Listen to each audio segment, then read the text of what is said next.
Hi, welcome to Live from My Office. This is a special edition of Live from My Office, an after-school special, if you will, because it's after school when we're recording this. From the left to the right, as you look at the screen, sporting a very stylish Cubs hat. That'd be your Mike Toomey. Mike Yes. From Channel 9 and stand-up comedy and crime fighter as well. Yes. By night, yes. And we're going to need an explanation on the shirt. Yeah. This is my Wolfman shirt, and as I was telling you guys before we aired, one day I was sitting around going, you know what, I don't have a shirt with Wolfman on it. So you'd be surprised what you can find on the web. And I typed it in, Lon Chaney Wolfman, not just any Wolfman, Lon Chaney Wolfman, Sure. And look at that. That's fantastic. Yeah. Now, I love the idea of Tim Benker, who joins us as well, dead center. Tim Benker, very, very funny, and his record is now clean, expunged by the governor. But Tim, don't you love that Mike was sitting around and a thought occurred to him?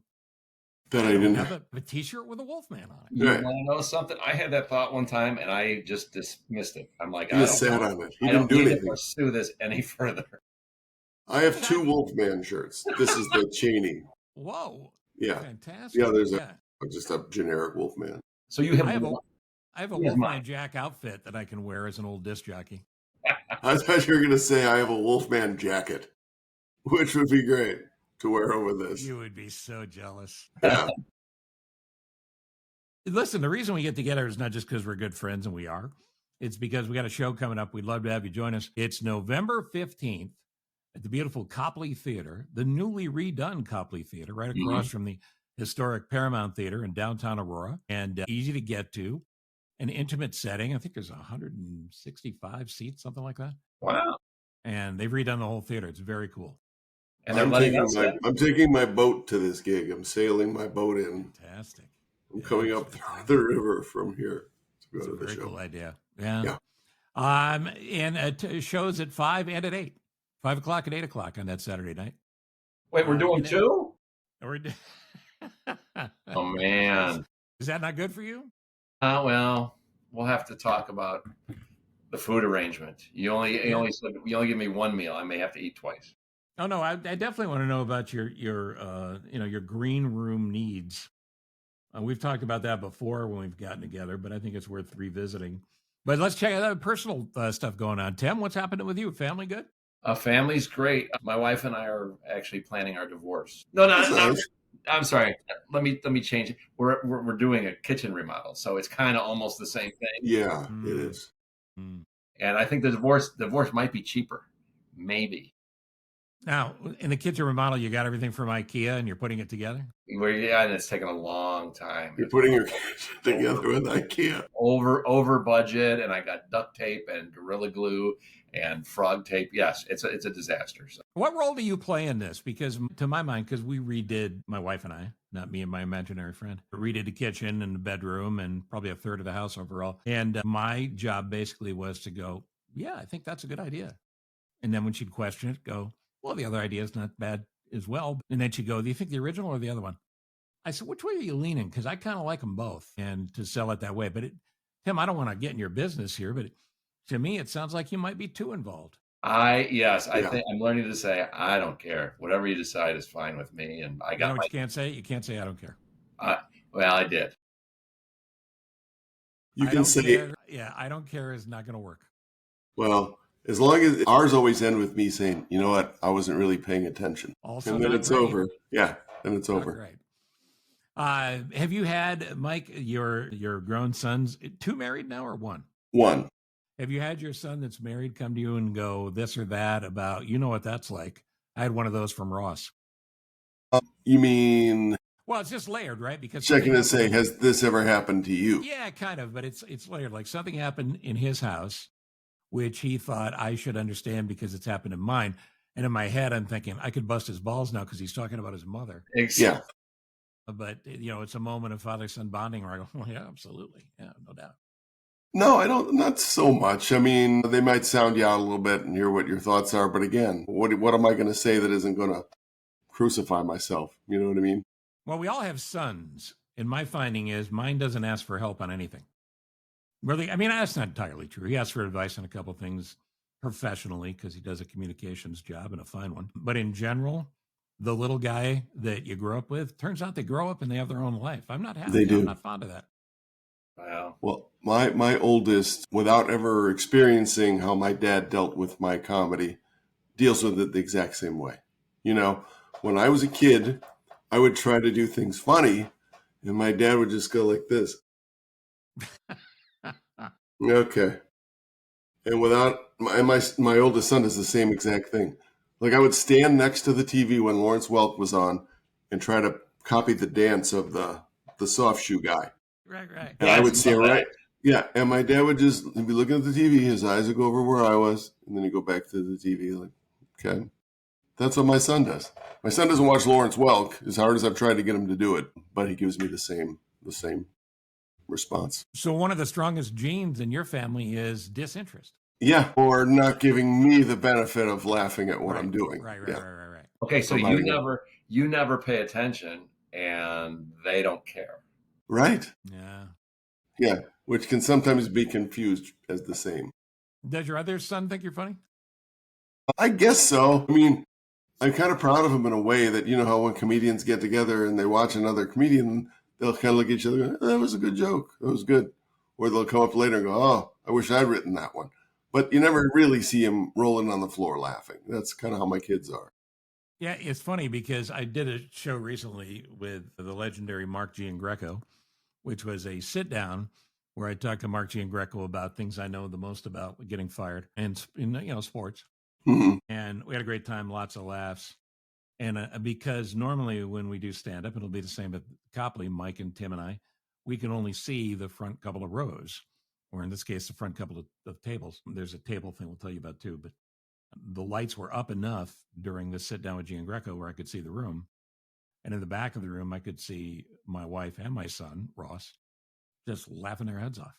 Nice. And I'm thinking, I get none of that at home. All right.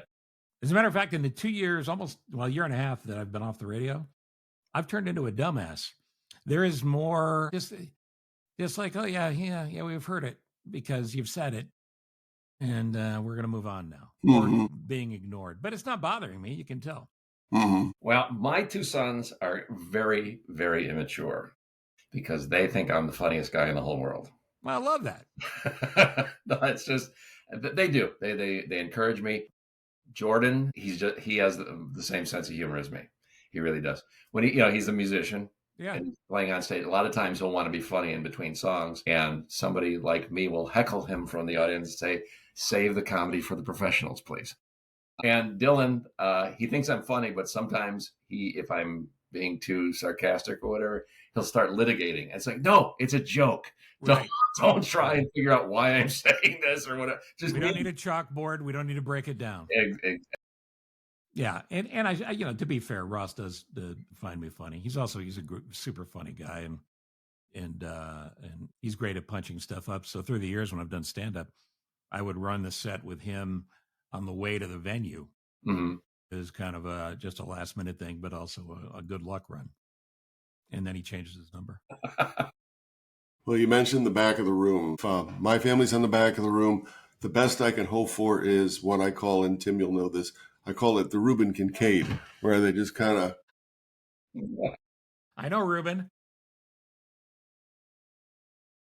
Yeah. He's enjoying the Partridge Family, but that's his band. He's not going to go crazy for them. Well, what's funny, too, is here's a little inside baseball, but when you shoot a sitcom, and the rules have all changed because suddenly everybody's a creator. But when you shoot a sitcom like that, there was at one point during that day, a director who said to Reuben Kincaid, the actor was Jack Cassidy, yes? Dave Madden. Sorry. Jack Cassidy was David Cassidy's father. That's it. Okay. So the actor playing Reuben Kincaid said, okay, we're going to do your close-up. And the guy had to do that reaction again and again. So Mike, be prepared because, all right, okay. And here we go. Action. Give me one more, maybe a little less, and action. See, this in and of itself is why you people ought to be watching this podcast on YouTube on the Steve Cochran live from my office channel. I think at the show we should use our words, though. Oh, that's a fair point. This is very physical. I get it, but it's a little quiet. It's a good point, but you know what? At some point I will do my 80s sitcom head turn from the opening credits. Ready? That's it. Doing something. Yeah, you're going. Right. Right. Right. The new version of that is when you end a podcast and everybody does that awkward thing trying to say goodbye and get off fast enough. Because it's not like a phone call that you hang up. That's a different version of the sitcom over the theme in the beginning. All right. So one of the things we're doing at this show, and again, we're doing stand-up, it's the title of the show, the working title of the show is Whatever Happened to Steve Cochran? And boy, I'd sure like to know. And the men of a certain rage, the three of us will be there. We don't want you to think we're just going to be raging. That's not what we do. We're going to be funny. We're going to make you laugh. And boy, don't we need it now. 5 o'clock and 8 o'clock on November 15th at the Copley. Paramount Arts is the website where you can go to the Copley venue shows, Copley, or Steve Cochran Copley, any of those to get to tickets, or follow the link in the show notes here. Right. And one of the things we're going to do, Tim, we've talked about this before. We're going to sell a stage table, a table on stage. Nice. Where we will have 4 people who buy the tickets to be on stage with us. Nice. Really? Yeah. That's kind of fun. I think so. Yeah. And it's a great thing for us because if at any moment, and I can't imagine this happening, but if any moment we have a soft spot, you just go right to the table. I think that's great. And I think we should incorporate whipped cream pies. I was going to say, if we pretend we're like servers. Not bad. You walk by and refer to them as hun. Everything okay here, hun? And so when we dump stuff on them, they can't be too angry with us because we're being so affectionate and nice. Right, and taking care of their needs. Right. And they'll know the show is almost over when one of us comes over and goes, did anybody save any room for dessert? Now, I have another idea, and this will tell you the show's not completely fleshed out yet. Well, it's 2-part. One, Tim, you are a former world record holder for being the guy that told the most consecutive jokes over and over again for, what was it, a month and a half? It was 72 hours. 72 hours nonstop telling jokes. I was awake for about 64 of those hours. Okay. Understandable. I think we should try to find the funniest person willing to come to the show, and we'll narrow it down, and somebody has to come up on stage and do a joke. That's good. I thought you were going to say have them come up and do 72 hours. A 72-hour guest set. Yeah. Be a tad long. Give him the light. How long has he been up there? Right. But if they tell a joke, Tim, my vision here is, because the kids love the viral videos, is we need to figure out a way to hook you up with them in a coaching session to get the best out of their joke. I see. That's a good idea. Video. And that's no work for Mike or I, which I think is terrific. Right. So if I use one of my joke marathons as a basis for the training, I would say a lot of coffee, a lot of sucrets, about a gallon of chloroseptic, and good notes. So you don't really need anything set up or punchline as long as you have those things? Well, they could be overrated. You really talk goofy after about 60 hours. I'll bet you do. Yeah, you do. So yeah, they just have to be goofy enough to tell a joke. Now, a lot of people are great joke tellers, and I appreciate that a lot. I've seen it the other way, because what I see is people, and you guys know this, throughout all of our lives, we've had people come up to us and go, "Oh, I got a good one for you." Mm-hmm. And they start telling it, and they go, "No, wait, no." Oh, I forgot. There's a horse. There's a horse in it too. There's a horse and an Irishman who walk into a bar. Hold on, wait, no, that's not right. It's harder than it looks. My favorite is when somebody will come up to you afterward, like you're saying, "Here's one for you," and it will be the most inappropriate, most disgusting, horrific joke, and you're like, "You just watched me perform. Where would I put that one? Where would that go? And what you just watched?" Right. Well, you work that out, Mike. You work out where it goes. Hey, I can't figure out everything. By the way, do they still make sucrets? I thought about that when you brought it up. I haven't seen sucrets in years. I haven't seen them in a while. Well, that's how long ago that I did those things. They're backed by the space food sticks. Oh, yeah. And Quisp and Quake. Yeah. Can you use Tang as a substitute? And the Baron von Redberry. Tang has a new definition, Steve. Sorry. Yeah, stop. There's a good pull. All right, quick one. Favorite candy from your youth? Necco's. The old communion. What a cheap date. Every Catholic kid used Necco wafers to play communion. That's how we had fun. Exactly. Hey, let's pretend we're giving out communion. Wow, we're living. Right. No internet, kids. No internet. The scam of the Neckos was there was different colors, but they all tasted the same. Yeah, they tasted like chalk. I got to tell you something. If I had access to the original, the Hershey bar, it's all I needed in candy. Mm-hmm. I mean, it was put some nuts in it. Your joke here. Pre the almonds and the Hershey or the Nugs, or this all sounds dirty. Just a standard milk chocolate Hershey bar. I'm going with the Mallow Cup, and you can still get those in certain places. You know what? I was never a Mallow Cup guy. Oh, but you like your marshmallows. I do like the marshmallow cream in the middle. Oh, yeah. My mother used to leave those out so they would get hard, so they'd be chewier. This whole thing is filthy. All right, moving on.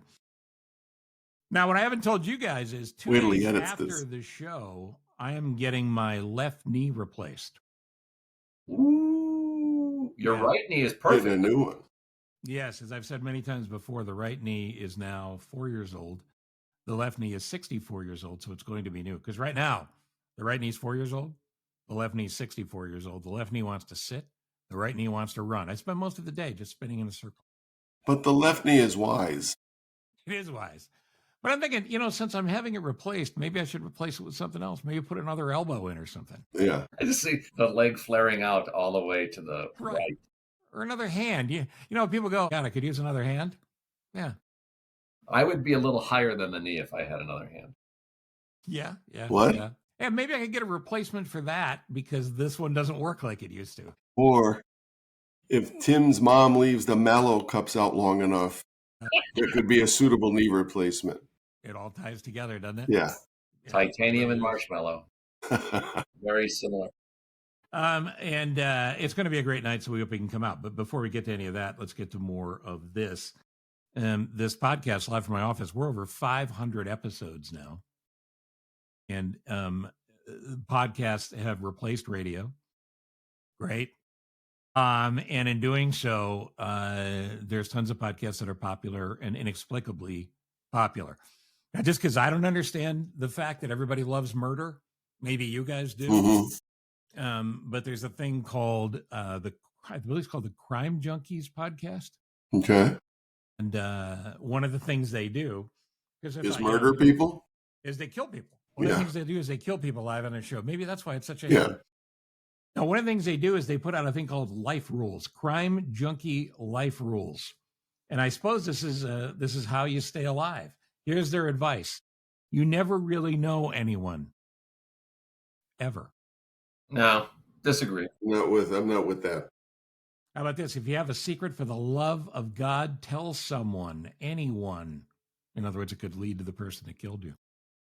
No, I'm 0 for 2 with these people. Mm-hmm.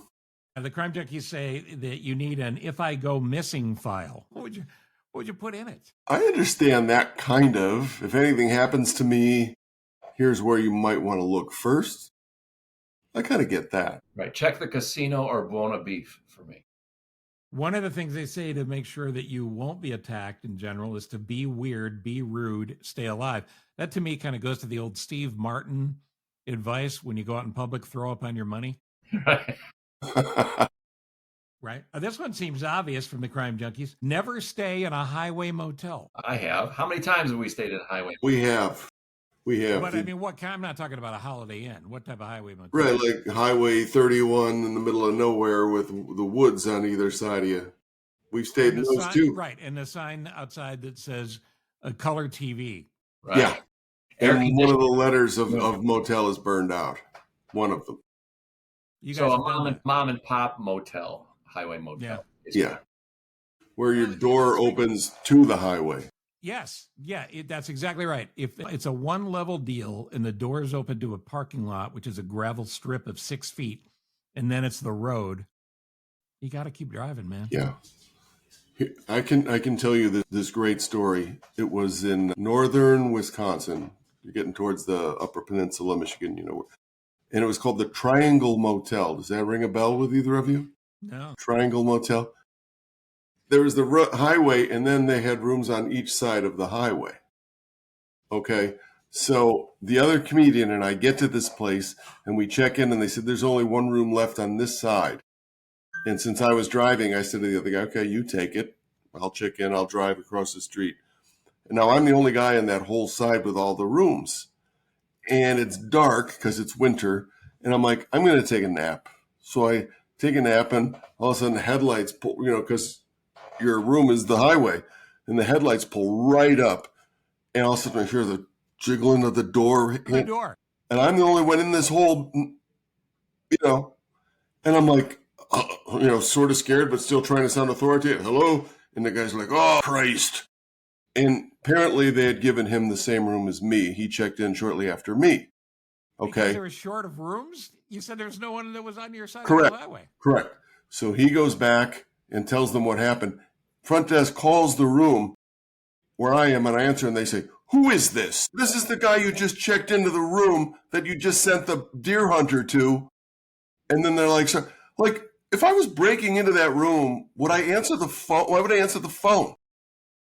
Right. I'm going to go break into the Triangle Motel. Here's where I can be found. I'm going to break into room 216. Right. It was the most ridiculous thing ever.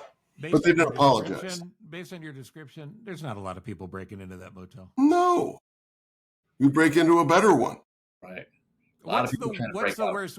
We've talked about this too, but people don't know that when you're a road dog, when you're a comedian that travels all the time, you're at the whim of the people in whatever town you're going to, and the comedy condo or the hotel setup that they have. So what's the worst setup you had for a place to stay? And we're talking about between the three of us, like 40 years. Most of my stuff was, I was doing the radio thing, so it wasn't traveling like you guys did. I had to stay in this comedy condo in Toledo with Mike. Describe it. With Mike. Were we there together? Yeah. Actually, was that Toledo or was that? No, I might be confusing it. Was it Dayton? Yeah, I think it was Dayton. Yes. Is that the one where you were like you were dead and I took the picture of you? I fell asleep in a very, very old recliner. And, with your hands across your chest? Yeah, kind of. And because I was kind of curled over, my gut was coming out, and I looked like I was 9 months pregnant, and Mike was kind enough to take a picture. Sweet. Good for you, Mike. It's great that you wanted to capture a memory of your time together. Yeah, and Mike talked about the world's greatest Elvis impersonator for a majority of the weekend. Well, he's one of the best. No. Maybe you have a favorite since then, but you said we discovered him that night, and I was like, well, this guy's as good as any I've seen voice wise. Right. He's Korean for one. Most of your great Elvis impersonators are Asian. Yes. That I don't know why it worked so well. What was his name? His name was Ben Portsmouth from the UK. Yeah. Check him out. Ben Portsmouth. Korean. Spelled like Portsmouth, but check him out. Korean. Yeah. I still have nightmares about that. Check out his Letterman appearance. That's what we saw. Oh, fantastic. Yeah, that was when Dave did Elvis Week, I think. And I read Elvis Week. It is actually. Yeah, he had a different guy every night. Here's another piece of advice for travelers from the Crime Junkies on how not to get murdered. This is advice from other podcasts or trying to figure out why these other podcasts are so popular. Never get in a white van or never get out of a white van. Huh? Yeah.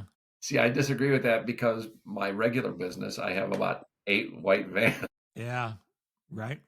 So I guess the white van needs to have a logo on it with a company. Right. And a tracking phone number. Right. And mine has a picture of 2 kids. Is that good or bad? The great news for you is there's a guy that edits this. Yeah, in balloons, as long as we're editing.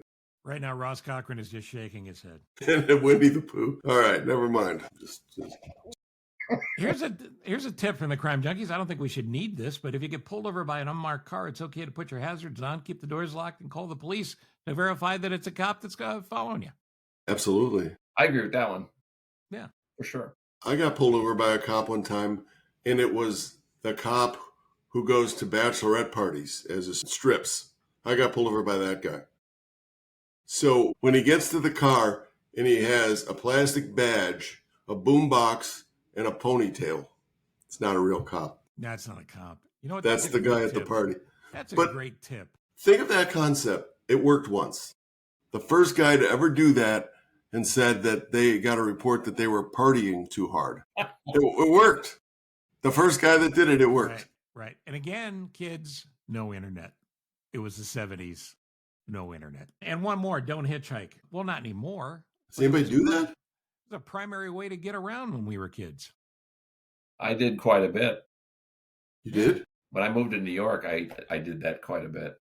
Well, I told you as a kid, as a 7 or an 8-year-old kid, I hitchhiked to the local radio station that I would end up working at, my first radio job.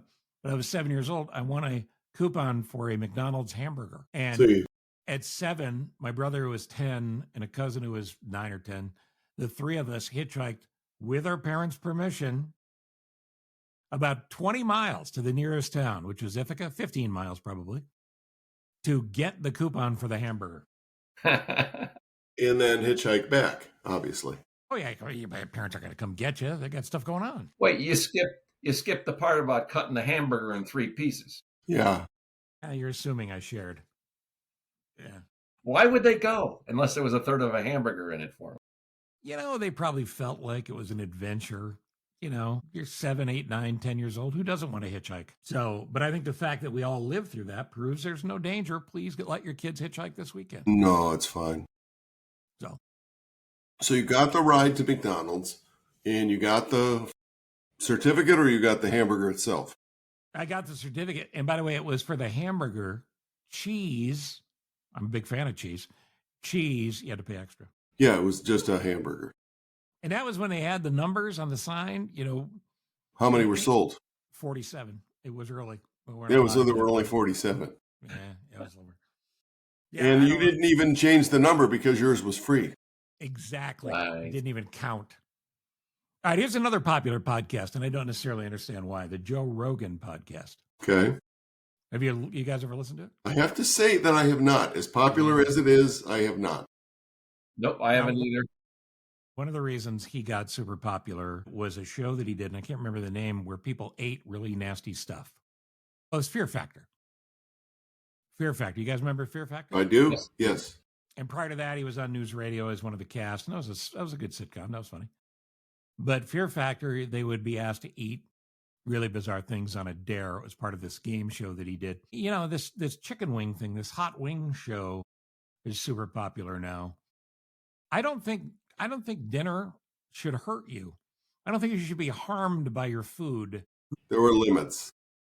So this is going to sound dirty too. Tim, what's the weirdest thing you've ever eaten? The weirdest thing I ate was ostrich at a Greek restaurant in Manhattan. Ostrich? Yes. And I don't know why they were serving it at a Greek restaurant, but that was the oddest thing. You know, I've had frog legs. That's not too uncommon. But yeah, I think, Did it taste like chicken? Absolutely. You just got to put a little butter and garlic on stuff, and it all tastes like chicken. I actually did have pig brain hash when I was in Sweden. And they told me after I ate it. Thank you very much. They don't want to tell you before. Remember our garage band? It was Pig Brain Hash. Yeah, it was great. We were good. We played a lot of state fairs. And then the one time, the other horrible thing I had was a free hamburger that I had to hitchhike to. Please don't let your kids do that. They didn't put cheese on it. That's why it was horrible.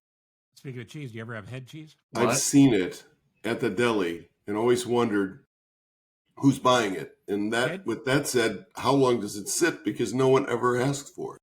Head cheese, I could be wrong about this, but I believe it's what they scrape out of the inside of the head. Yeah. Of the pig, the head cheese. Nope, never had it. But who goes to the deli and says, pound of roast beef and 3/4 of head cheese? Ted Bundy. But how could that be worse than, remember Oscar Mayer used to have this thing called sandwich spread? Yeah, but wasn't that just pureed bologna? No, it was pureed ham. Mystery meat. Ham and pork and beef and ostrich. So it was like Spam without the can. But it was really, really mushy and spreadable, and had like pickle relish in it. It was bad. So it was like if you ground a hot dog up to a butter consistency, spreadable hot dog. I think there was ham in it. Well, I guess there is pork in bad hot. Well, if you ground a hot dog up, you chewed it, and then I spit it into your mouth. It would be the same thing. Oh, like the old days. Yeah. Yeah. So head cheese, the thing Tim had. Mike, worst thing you've ever... You know how that concept of they'll just bring a bowl of something to your table and it's all deep fried and it's always good because it's deep fried batter. It doesn't really matter what's in the center. Sure. I've always been very scared whenever anyone brings up eating the turkey testicles, around Thanksgiving. They have festivals about it and say, turkey. And I'm like, I will never do that.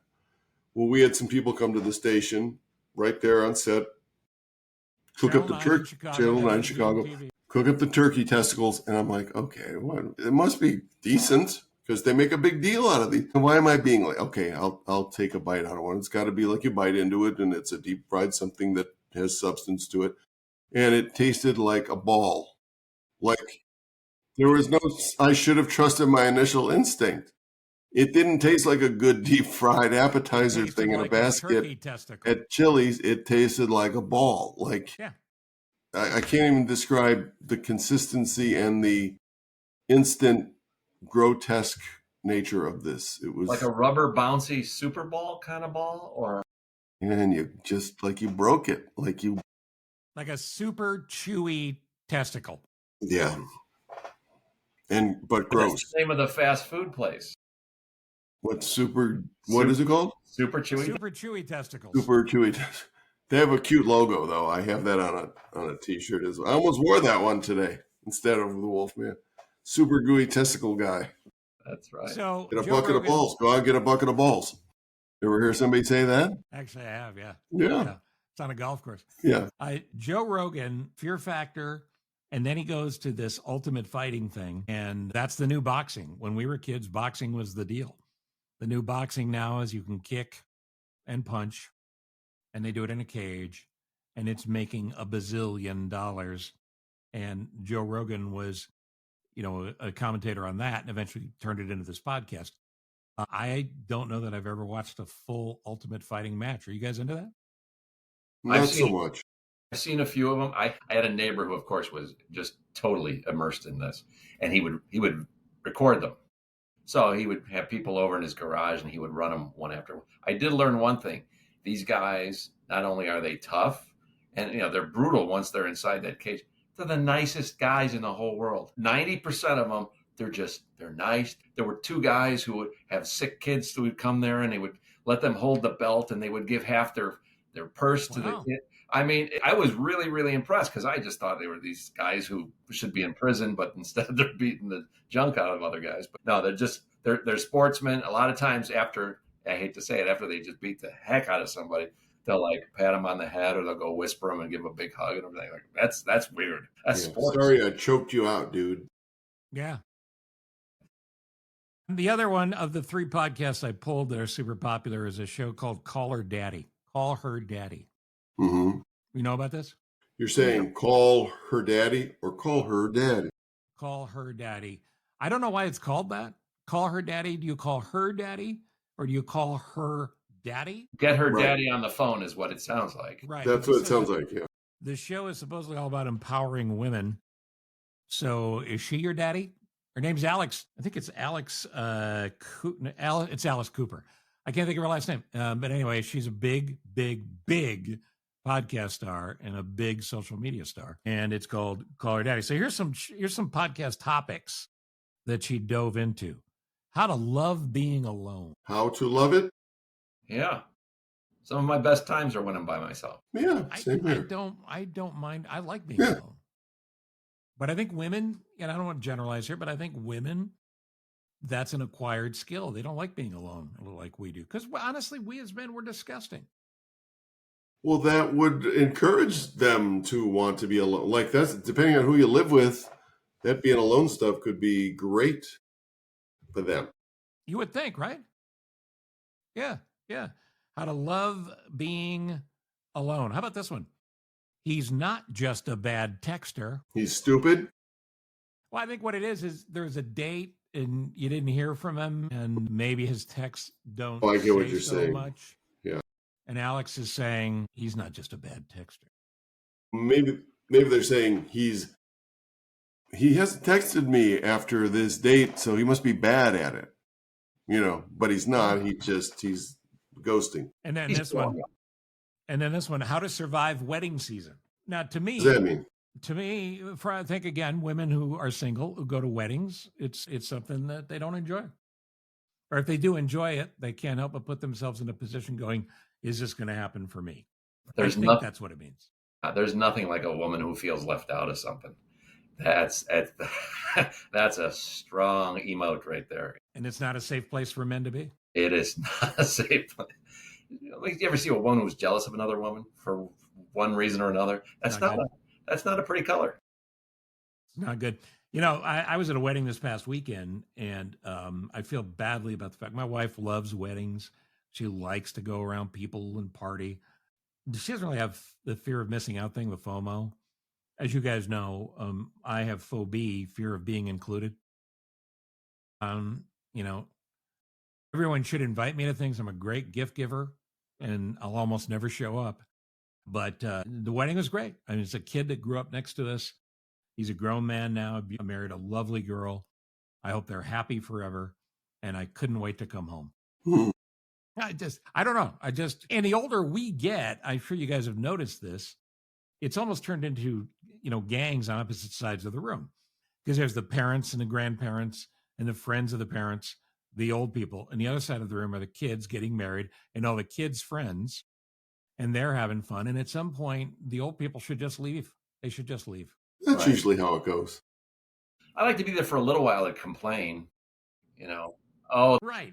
The speeches are too long. Oh, the wedding ceremony had like 2 intermissions. The music's too loud.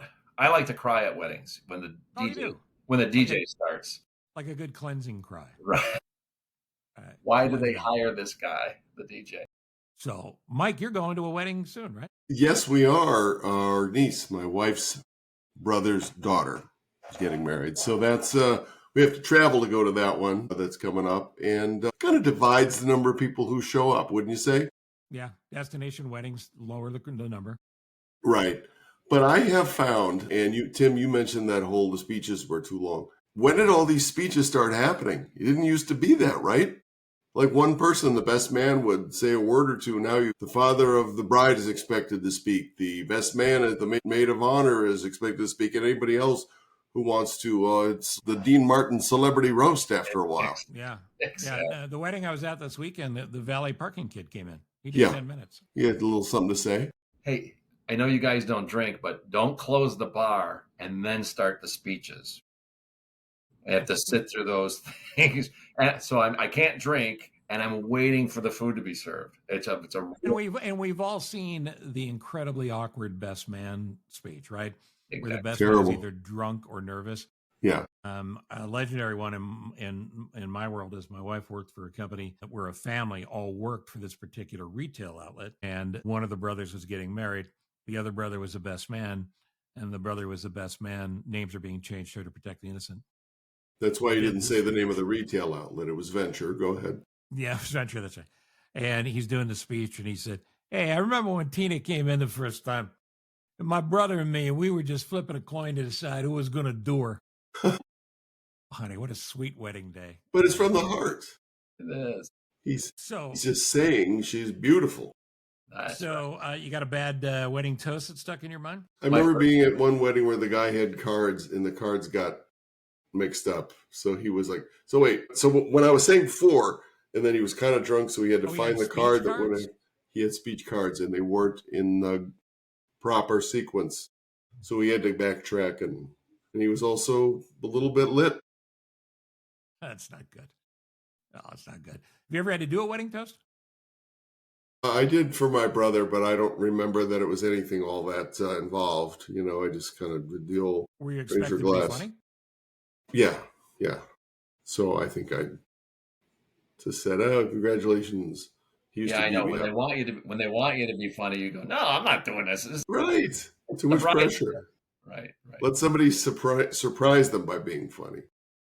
So I wrote the speech for my brother's wedding. Of course, he had to see the script. He had to edit it.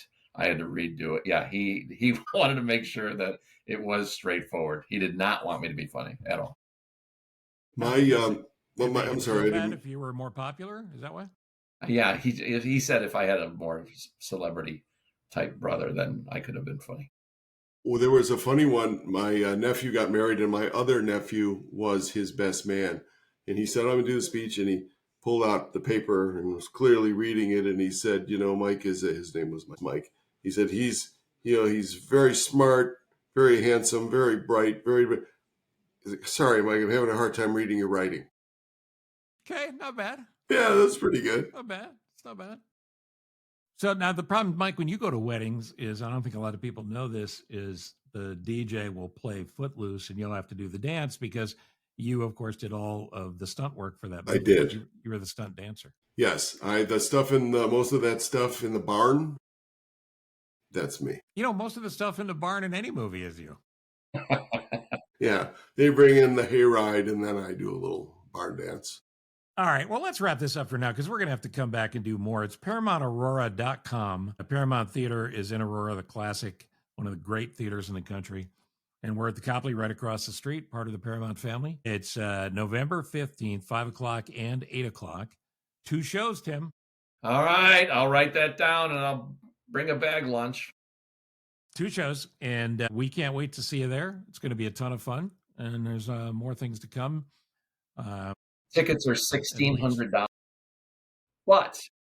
Actually, you know what? Tickets are ridiculously reasonable. I think it's like $35. It's 36.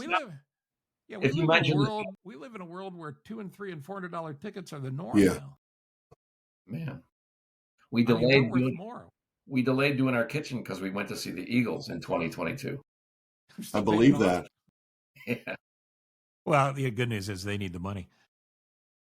And the green room is where the acts wait to go on. So while we're back there, you guys need to get me your concert riders, part of the contract that says what you need. Anything off the top of your head? I need a hostess to open up my bottled water for me. Okay. All right. Hostess, bottled water. 2 things is all I need. I'm going to pretend to write that down. Slim Jims and Robitussin. The breakfast of champions. That's all I ever asked for. Yeah, and what's funny is Tim and I hosted a morning show in El Paso, and that was our name. We were Slim Jims and Robitussin. Slim Jim and Robitussin. Yeah, you were Slim Jim. I was Robitussin. And now my old rider, Tim, you know this, what my old rider used to be. Cream corn and Hawaiian punch. Oh, that's fantastic. But I matured, Nah, you're a grown man. Yeah. All right, couple of plugs. Every morning on the WGN Morning News, number 1 since the beginning of time.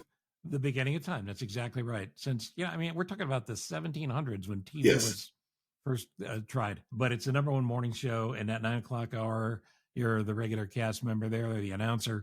You're also doing bits for the show all the time. And then you get your own show on the weekend. That's right. And that show is called Laugh Tracks. You can find it on the WGN Plus TV app. And that runs, the first run is 10 a.m. on Saturday mornings. And then we get replayed 4 p.m. on Saturday and 4 p.m. on Sunday. And we are having so much fun doing this. We've had some great guests this Saturday. Jeff Garland, we did a 2-part interview with Jeff Garland. So this week is part 2 with Jeff. So when was Jeff in town? Because Jeff said, next time I'm in town, I want to call you. When was that he was in town? He was here for that first Bears, that Monday night Bears game. That was when we did the interview. All right, Jeff. Make a call there. Tim, you and I have the only thing that I'm aware of that you and I have to plug is the show in November, unless you got one you're going to surprise me with. Excuse me, Wednesday night at Zany's, they have Best of Chicago in a couple of weeks. I'm going to be there. I have to call them and let them know, but I'll be. I have to call them and let them know that I'm one of the best of Chicago. Right. You don't want to do the stupid show. You just want to let them know that. Right. I just want to let them know. Right. Well, that's great. And this is live from my office. You can go to cochranshow.com, and on the website, you'll find everything that I'm involved with and we're involved with. In addition to that, I write on Substack, substack.com, Steve Cochran. And don't forget about the Live from My Office YouTube channel as well. But most importantly, Mike has a new Wolfman shirt. Yes. Look at him. And it says Wolfman under it. And that's why you go to YouTube. That's it right there. That's right. Mike Toomey, Tim Benker, Steve Cochran. We'll see you in November at the Copley. Check the show notes for the link for the tickets, or go to the ParamountArts.com and just look for the Copley events. Thank you, Steve. For November 15th. Thank you, guys. See ya. See you later. Thank you for listening to Live from My Office, a service of Monkey Run Productions. All rights reserved. The podcast is hosted by Steve Cochran, and it's mixed, edited, and produced by me, Ross Cochran. Steve is available for corporate speaking gigs. He would love to MC your event, and occasionally, he's funny. Thank you for listening. Head to cochranshow.com for more.